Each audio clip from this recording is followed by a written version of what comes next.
Welcome to our second panel, which is Influx. And it's my distinct pleasure here to host a scholar and deputy director of an organization that I both love. Going first will be Janice Perlman, who is president and CEO of the Megacities Project, which she founded in 1988 with the intention to shorten the lag time between ideas and implementation and urban problem solving. Working at the intersection of poverty, environment, and voice for the disenfranchised, the organization has brokered over 40 transfers of successful urban innovations across boundaries of geography, ethnicity, and nationality. I can go on with her description, but the thing you should really know about Janice is that Janice is really sort of the dean of favela studies, almost 40 years of longitudinal research, which she sort of summarized in her most recent book, Favela, which she is going to talk about. I think will be the bulk of the presentation. I got a chance to see the long version a couple weeks ago, and it's breathtaking in its scope and particularly the speed of Janice's presentations. And then following her will be Rachel Perrick, who is the Deputy Director of Welcoming America, which we've already heard a lot about in the first session. She works alongside the Executive Director of the organization to ensure the success of programs and operations and engage individuals and organizations like American Assembly around the country who share Welcoming America's passion for building and understanding and positive interactions between U.S. and foreign-born individuals, which is another way of saying that Welcoming America is a fascinating organization that specializes in basically pairing cities and pairing it with immigrant communities who are moving there. So you may have read the New York Times. I think Dayton is the one that stands out in my mind mostly, where Dayton, Ohio has really sort of pursued an economic revitalization strategy of welcoming in, well, I want to say Muslim immigrants, but particularly what are the ethnicities in Dayton? A lot of Turkish immigrants, but people from around the world. Yeah, and so using that in these legacy cities as a way to actually sort of cultivate growth. So Welcoming America is a great organization using that as a strategy. So first we'll have Janice really sort of lay out the global picture, and then we'll have Rachel sort of talk about immigration inside the U.S., and then we'll go from there. So okay. Janice, please take it away. Thank you. So I'm going to talk about the other side of this equation. We just talked about the exodus, and now I'm going to talk about the influx. And over the world as a whole, there is such an enormous influx in the cities of the developing country, in Asia, Africa, and Latin America, that's going to represent pretty much the whole growth of the entire human population in the next several decades. And that's what I'm going to be addressing.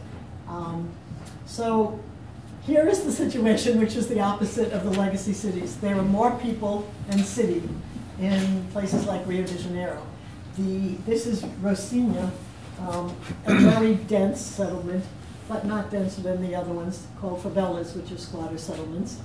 And like the legacy cities, they lack infrastructure and urban services, not because it's been cut off in their areas, but because it was never extended to their areas.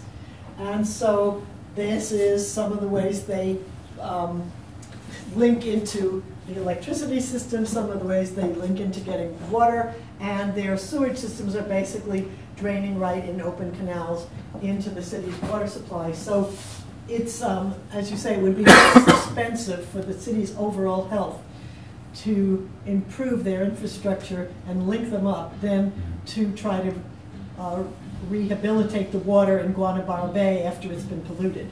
And now we have this as an issue because of the Olympics coming up.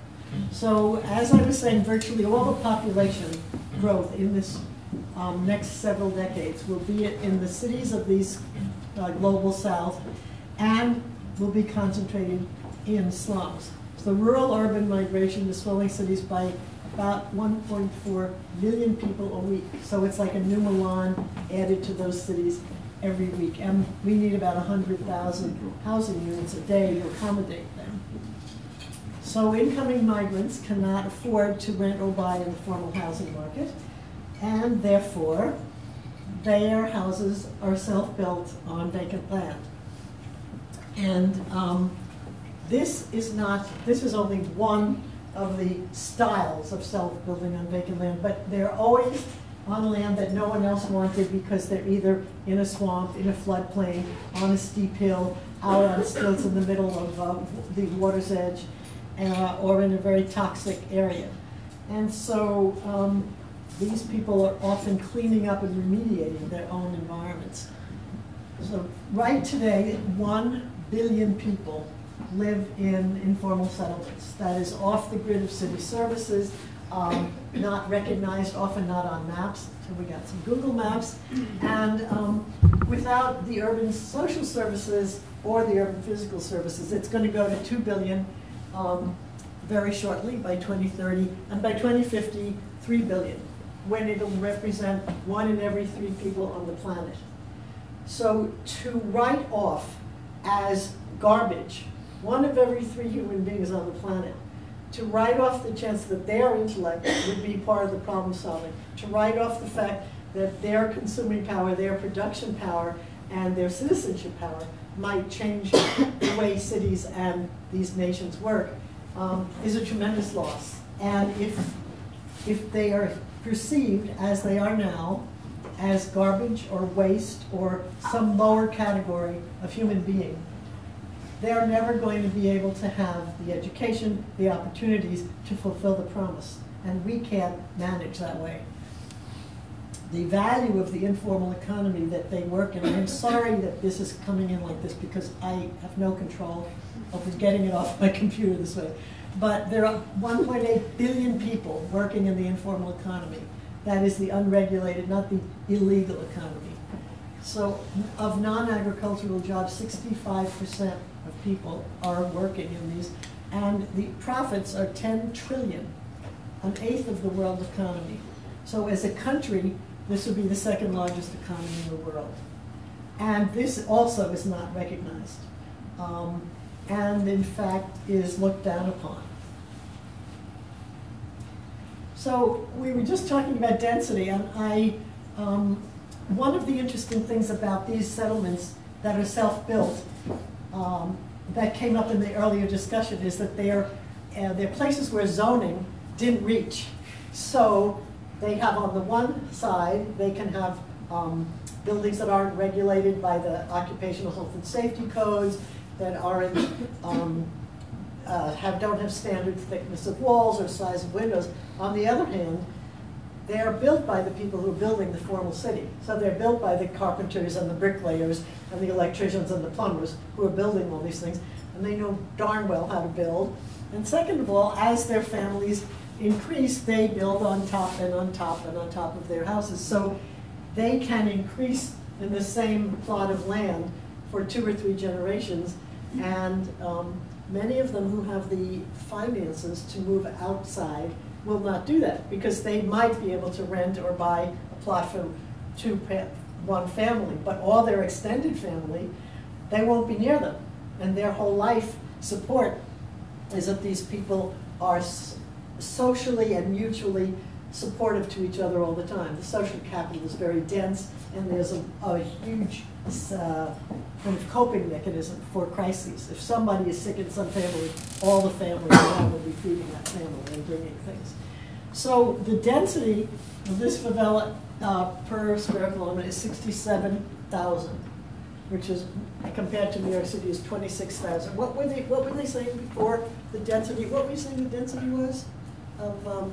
Nadine had it. You had the stats. Was it Browns? What was it? Greenwich Village was 77,000. That's per square mile. So that was on a mile basis. I'm not good at this conversion. Square is about a third.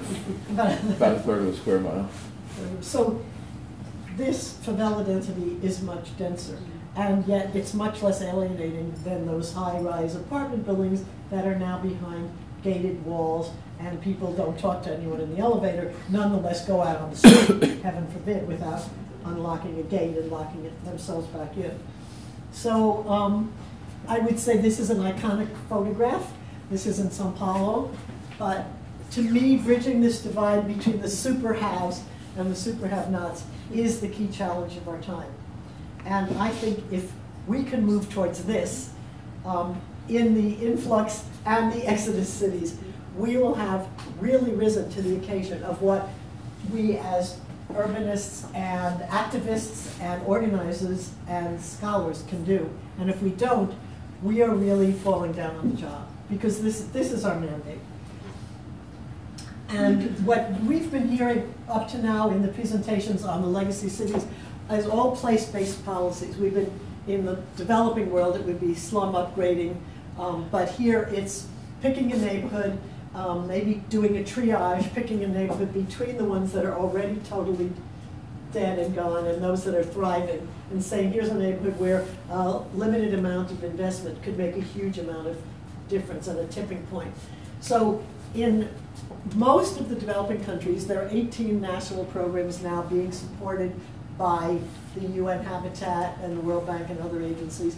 They have slum upgrading programs which are bringing the urban infrastructure, the physical infrastructure in, place by place, but with no participation of the population and with no social services, with no human services, and with no chance of helping people enter the economy or being part of the society. So they're giving them things that are good ribbon-cutting opportunities, great for the politicians, but not really as important for them as would be a livelihood.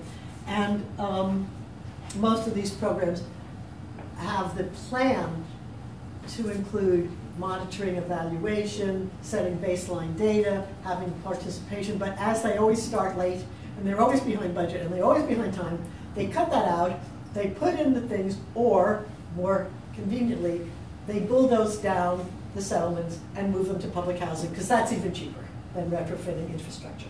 And that's what's been done all through all of these countries from the 60s through the 70s to the mid-80s, and was finally getting overcome in this new programs, and now it's just reverting to that. And in the places where the favelas have been really improved, and where they've been made safe, and where people are starting to think of giving them land tenure, the people in the favelas are in danger of being absolutely displaced by gentrification. So as soon as they raise the level of conditions in these communities where people have fought to build up their communities over decades, then they're going to be bought out. So this is the problem of place-based solutions. The other way to deal with it is poverty-based, and we have in this country an enormous number of poverty-based. But the ones that happen are happening now in Latin America and other places are conditional cash transfers. In fact, Bloomberg tried this in some of our boroughs. It wasn't successful because you couldn't do it in one borough alone or one neighborhood. But it's a very interesting thing because it's independent of place. You can be in a squatter settlement, in a slum, or in a thing, and if you're under the poverty line, you can get this. However, it's not balanced to purchasing power parity. So almost the urban population doesn't get it very much, because you can beg on the streets and get coins from parked cars and still have too much cash to qualify for this. So it's really a rural program and a vote-getting mechanism for the Labor Party. And then you can have universal approaches which have to do with, which are very relevant to legacy cities, which have to do with the basic right to housing, the basic right to the city, and who's the city for? Is the city for that tiny privileged elite, or is it a city for all of us? And if it's for all of us, what does that mean? And in Sao Paulo, they had a very interesting case. I happened to find that out. It's not from my research, but because I was asked to review a book for publication.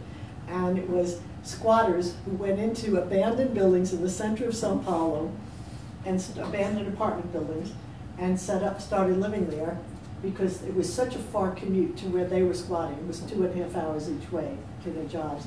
And when they were evicted, they claimed, so they're a movement, instead of the Movimento Sem Terra, the landless movement, they are the Movimento Sem Teto, the homeless or the roofless.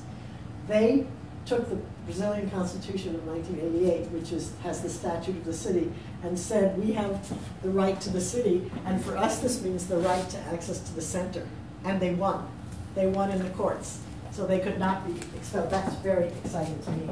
So this is my book that I just came out about 3 years ago at Oxford Press.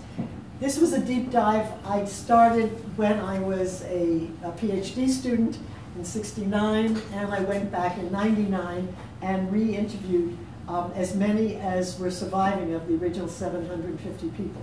I found about 41% of them, which is extraordinary, because I didn't have their last names, and I didn't have addresses. It was during the height of the dictatorship. I didn't dare write their names anywhere, and there were no street names or addresses in the favelas. So the fact that they had such united communities meant that when I came back 30 years later, even if people had moved out, which about half the people had changed residences, I was still able to track most of them down. And I went across, it took 2 years. And I had the kids of the original interviewees helping me, and I went across the whole country. So this book sort of talked about what happened over these 30 years to the people I interviewed in 3 communities and who I lived with for 6 months each, and to their children, and then to their grandchildren. Because it took 3 generations for them to see the benefits of coming to the city that in other countries that are not as unequal could have happened in 1 or 2. So the place I lived, this arrow should be over right here in this little window. The first place I lived was in Catacumba, which was in the center, close to the center of the city, and talk about placemaking and location. This community, everyone who was born and lived here, of the 200 random sample and 50, had a lifelong advantage in integrating into jobs and education and everything else over their whole lifespan compared to the people who were born and raised in the industrial peripheries or the even further exurbs. And this is how I lived at that time. It's always a shock. And this is the way the whole community looked. It was on a freshwater lagoon between Copacabana and Ipanema. You can see the Christ figure, and this is how it looked when I came back. So as part of this massive bulldozing, all 100,000 people who lived here and on the other side were completely bulldozed down and put into really hideous public housing blocks, really far away from the city, really far, with transportation costs at about 1/4 of their family income, so they really couldn't keep their jobs, and with no education and health care and all of that. Sort of like a debtor's prison, but under the idea of social public housing, that they would be owners over 25 or 30 years because their, quote, rent would go towards purchase, but their rent was based on a percentage of their previous salaries and income, which meant that in previous times, they could all work several jobs, and the kids could work after school, and people could deliver things, and out in the middle of nowhere, nothing could happen. So these buildings were put there. They're $5 or $10 million US per apartment, and that's what happened. So here's where those people are now. The original, when I came back, the original interviewees, 37 was still in favelas, 25 had been moved to these horrendous public housing, and that got to be even more violent, and 34% had gotten out. By the children's generation, 44% were either in official rental or had bought a little piece outside the city and built their own homes, and it was 51% by the time it was the grandchildren. So they are starting to penetrate, but they are still tremendously stigmatized. So when people say that things get better or worse over these 30 years, I say yes, yes. They got better, yes. And they got worse, yes. And it's in different ways. And just as you were saying before, in the physical conditions of urban infrastructure, whether or not they were part of the government program, they managed to convert their homes from sticks or wattle and daub or cardboard and tin to cement, concrete, bricks. They managed to get bathrooms inside the house from, so this purple is the original interviews in '69, and the turquoise is themselves again in 2000, and then the red is their kids, and the yellow is their grandkids. So pretty much now everyone has electricity, everyone has indoor plumbing, everyone has everything. And in terms of their consumption of individual electro-domestic products, they match the average of the municipality. Their telephones, video, washing machine, cars, computers, they have air conditioners, they have dryers, but they don't have any. So the word on the street is from the elite. Oh, isn't Brazil wonderful? We've pulled all these people out of poverty, aren't we great? But the truth is the way they measure socioeconomic status is by an index of what they own. So you may own all these things, but you are not treated like a human being, and you are not in the school, and you are not walking around as if this city was yours.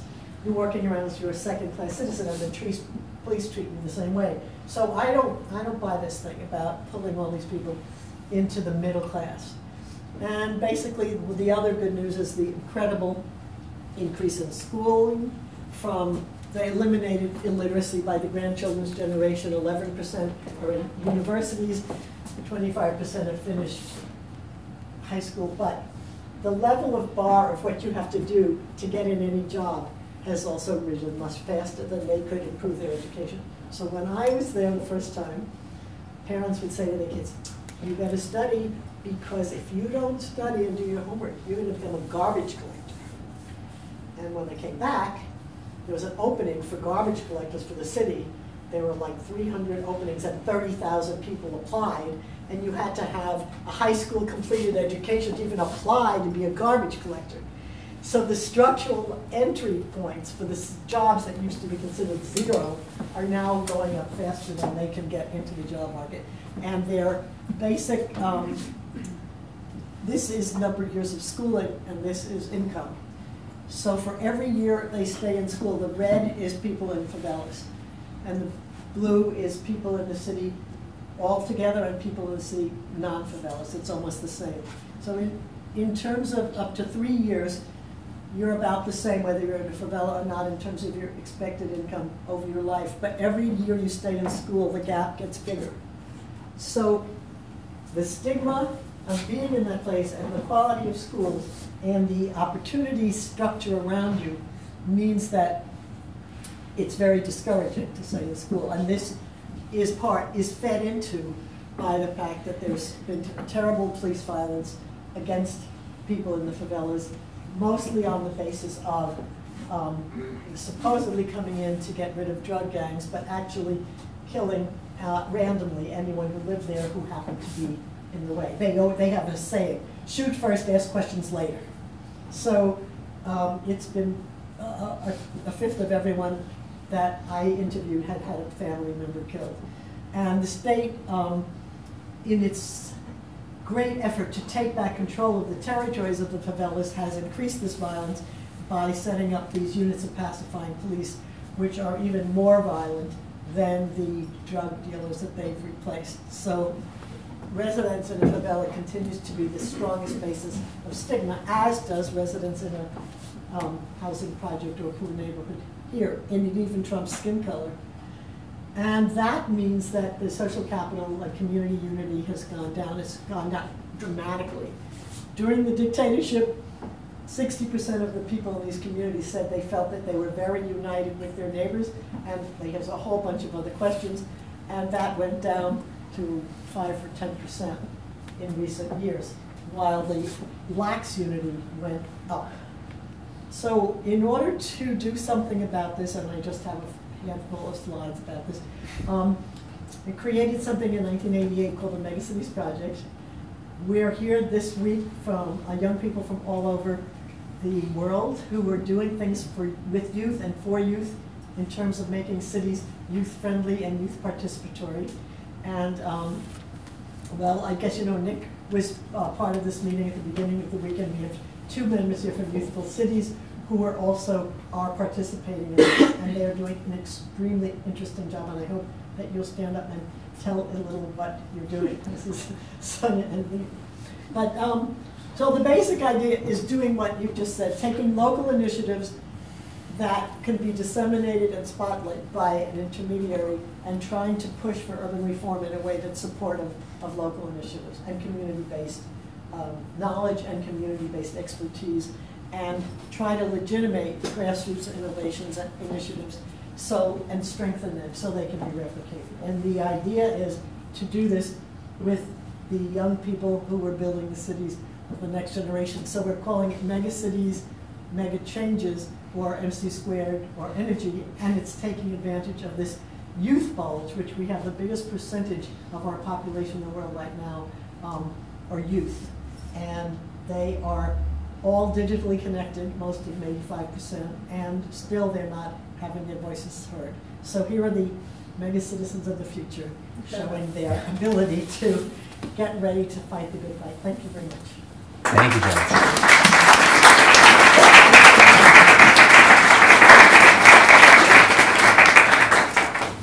right, Rachel, a tough act to follow, but I can't wait to see it. So it feels like such a treat to be here tonight with all of you, and I really thank Van Alen for the opportunity to join you at a very special time for our country. We're in what I would call an important welcoming moment.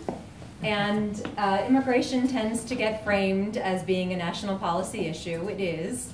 But one of the reasons why I practically jumped out of my chair when I got the email from Sarah is because it's also a local issue, and I think a local design issue. And I'll talk more about that. But I say that because it makes me really thrilled to be in this room with a lot of interesting and smart people, because this is not the challenge of how we see immigrants in our world and how we design our cities to be more receptive to people from around the world is not a problem that I'm going to solve. It's a problem that all of us are going to solve, and I'm really excited to hear from all of you about what your ideas are and what your contributions can be to the movement that we're trying to build. So where I actually want to start is with a personal story, which is my own family immigrant story. My grandparents and my mother came to New York City, eventually to Brooklyn, about 60 years ago. And my grandmother ultimately went on to open a small business, a women's clothing store. And she was one of the city's many immigrant entrepreneurs. New York is a city that is well known for being a place where people from all over the world come to. And like my grandmother, the small businesses that they open that eventually become large businesses not only support families, but also support the economy of New York. And in fact, today, immigrants contribute about $210 billion in economic activity just here in the city of New York. So that's an impressive number. And a familiar story in a place like New York, but also increasingly the story of a lot of cities all over the US, many of which have not had the same history of New York. And our common wisdom is that places become these incredible economic powerhouses, and then immigrants want to move to them. And that's partly true.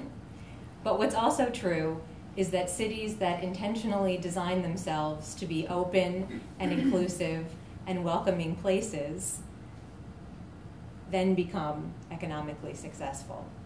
And so the challenge that I want to put out to all of us, and I'm going to talk about some stories from our work, is how do we do that? How can we create places that can really reap the social and economic benefits of being places that are open and inclusive?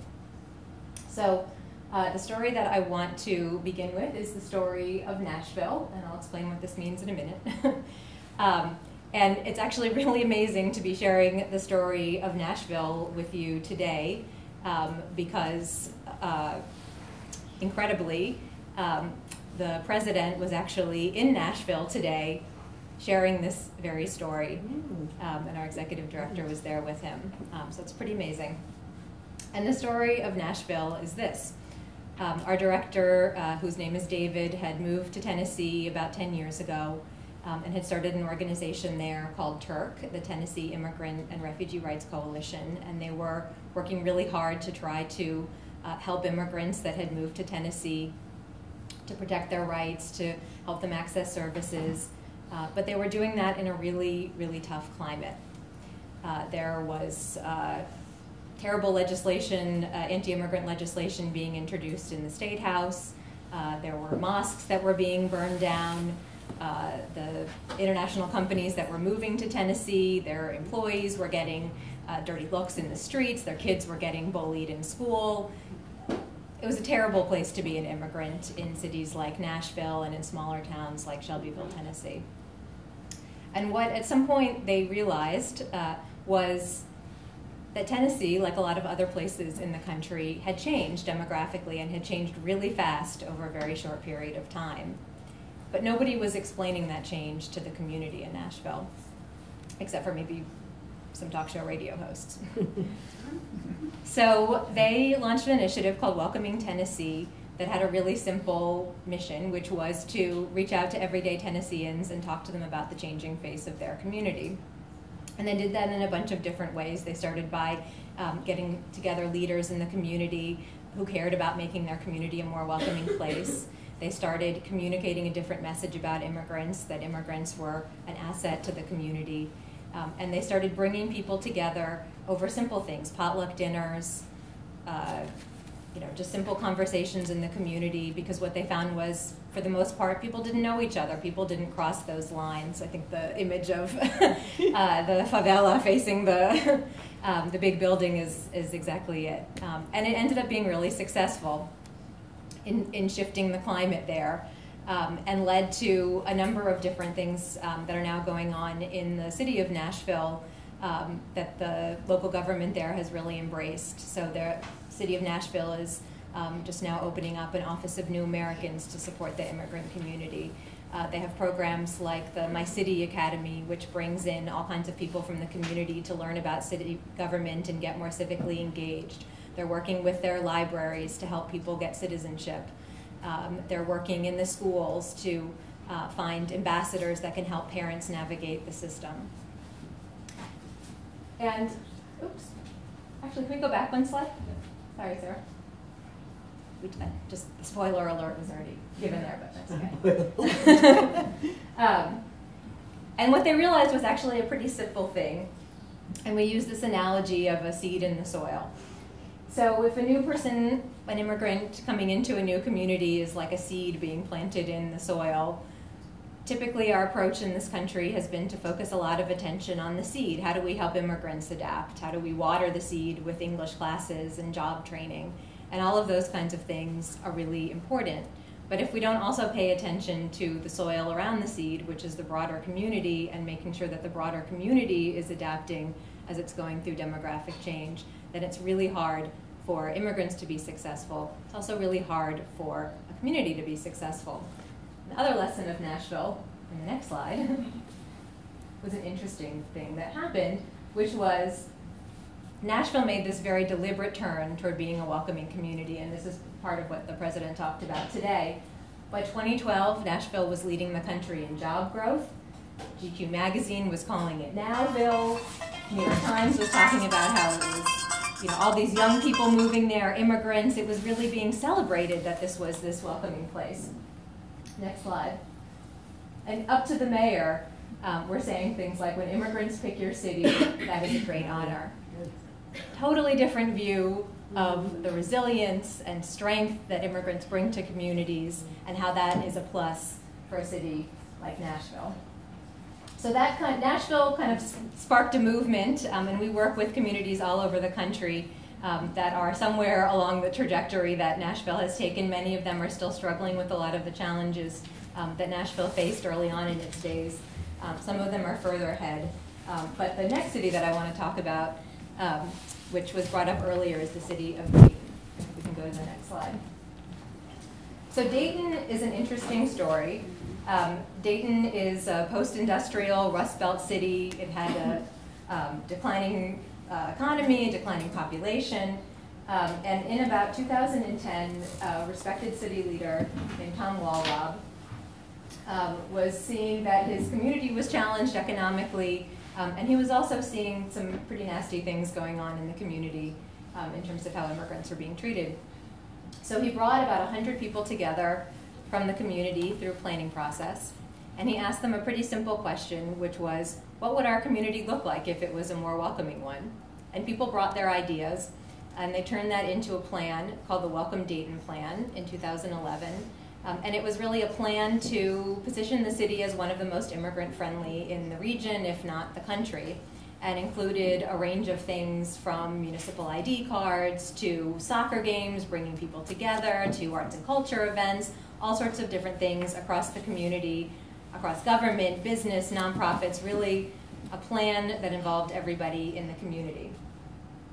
And that plan is still being implemented now. So there's all kinds of programming going on in Dayton that's really exciting, and they're starting to see that it's also, much like Nashville, having a big impact on the community. For the first time in 50 years, they've been able to offset population decline. So again, this is not the panacea. I think that was well said.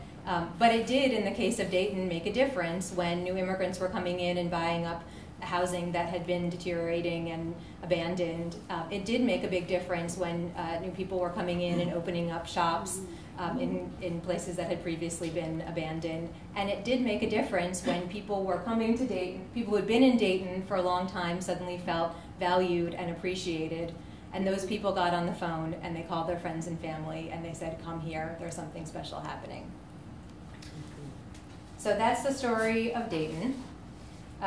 So the city of Dayton is part of an initiative that we have called Welcoming Cities and Counties. There are now more than 40 cities and counties across the country that have said, regardless of what's happening in Washington, we commit to the idea that being immigrant friendly is good for not just the immigrants in our community, but really for all of us.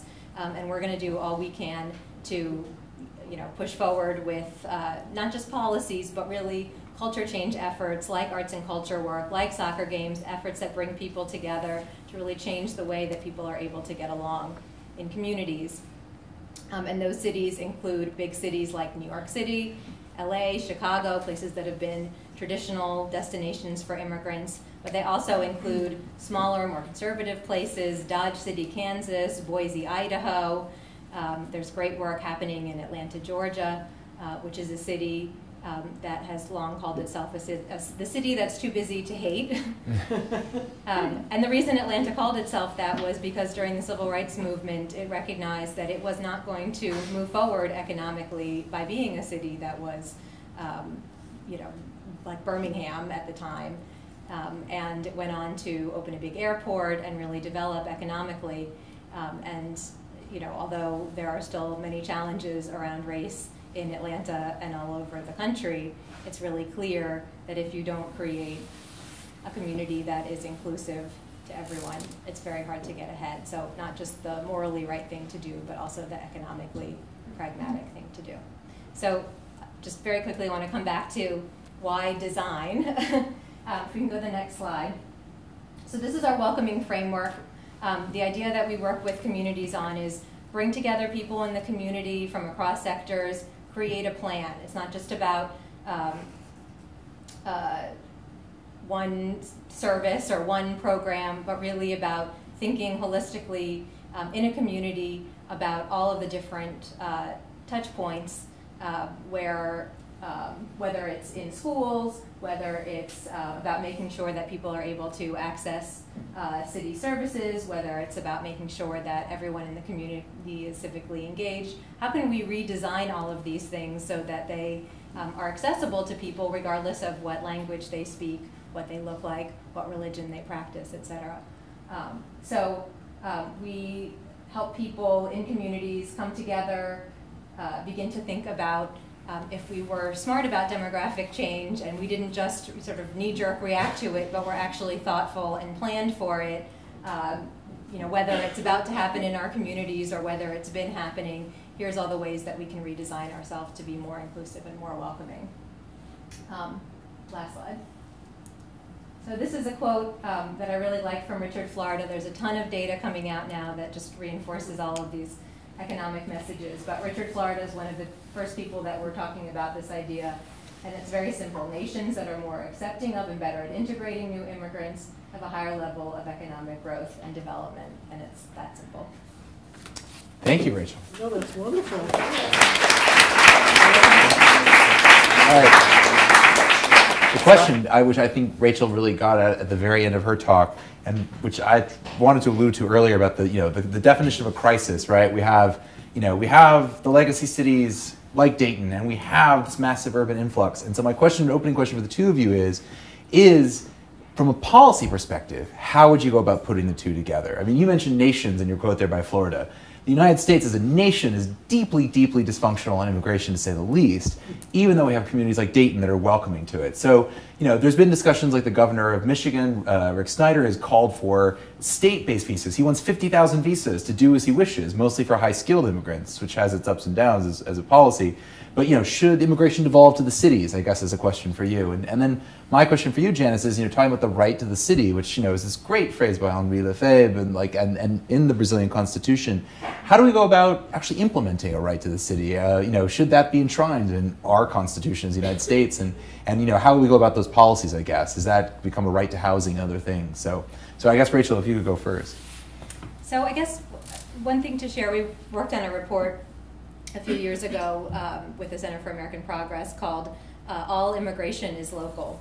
And the idea is just that the federal government determines who comes to the country, how they get here, who's allowed, but that really only covers a very small slice of the immigrant experience. So, whether somebody actually comes to a community, feels valued and accepted, most services are delivered by city government, whether they're able to be economically successful, civically engaged, all of those things are really happening at the local level.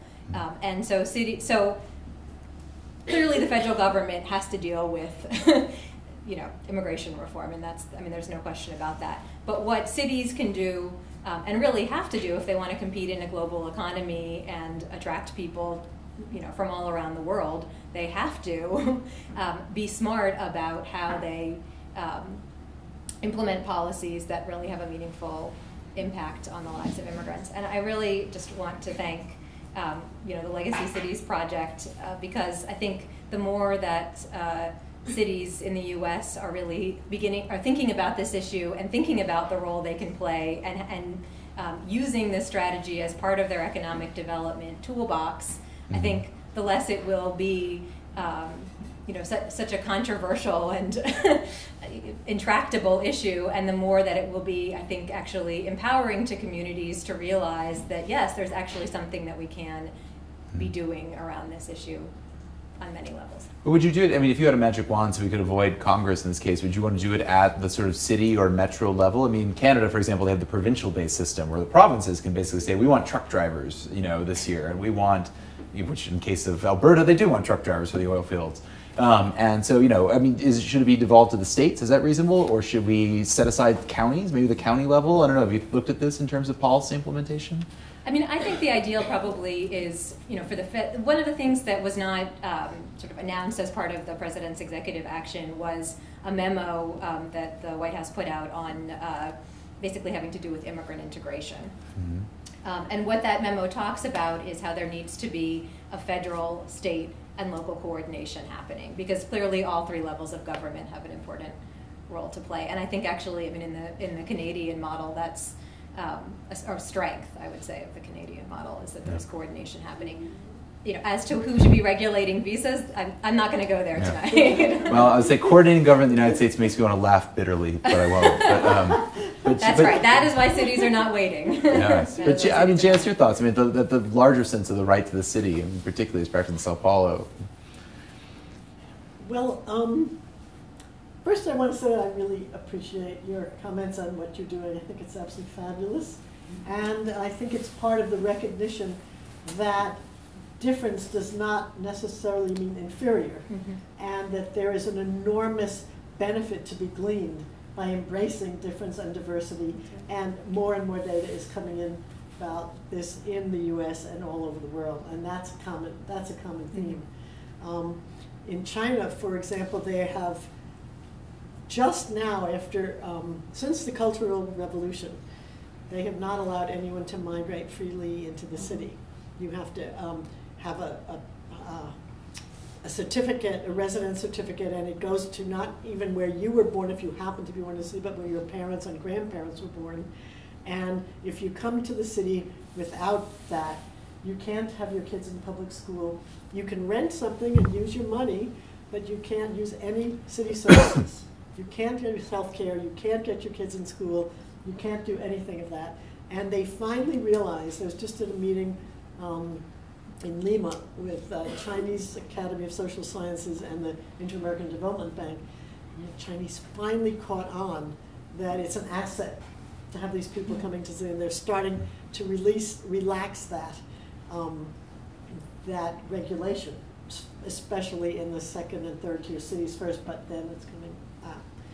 And the other thing I want to mention is this whole new wave of literature about if the mayors rule the world and the cities. So many of us here are already converted to the idea that decentralization, that mayors can move more quickly, whether it's climate control or immigration, integration.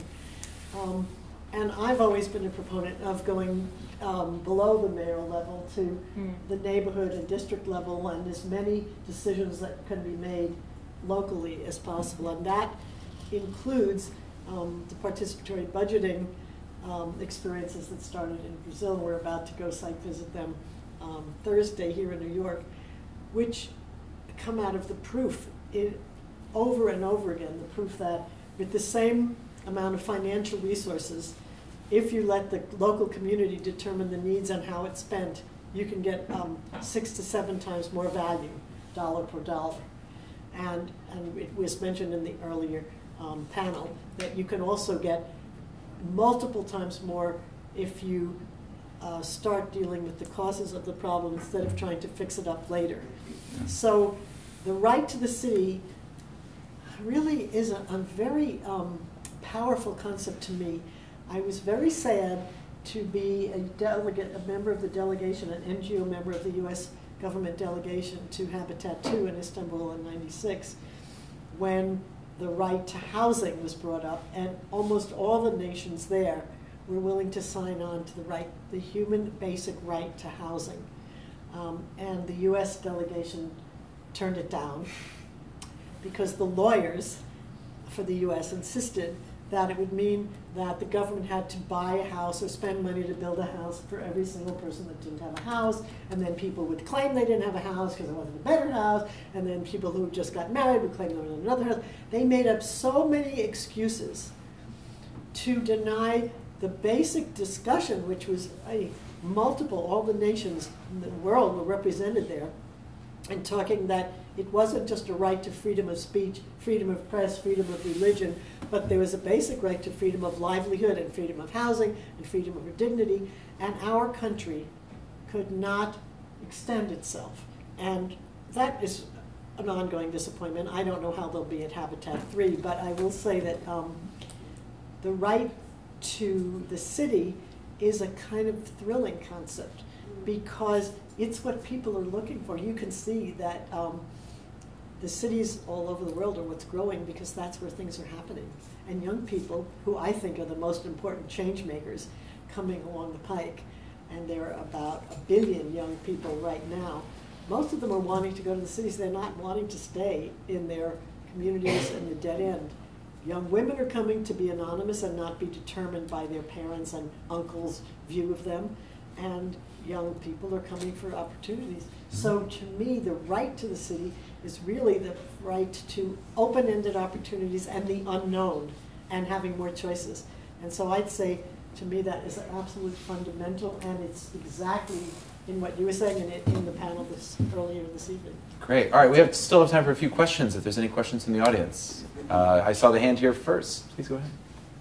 You? This question for James Berman.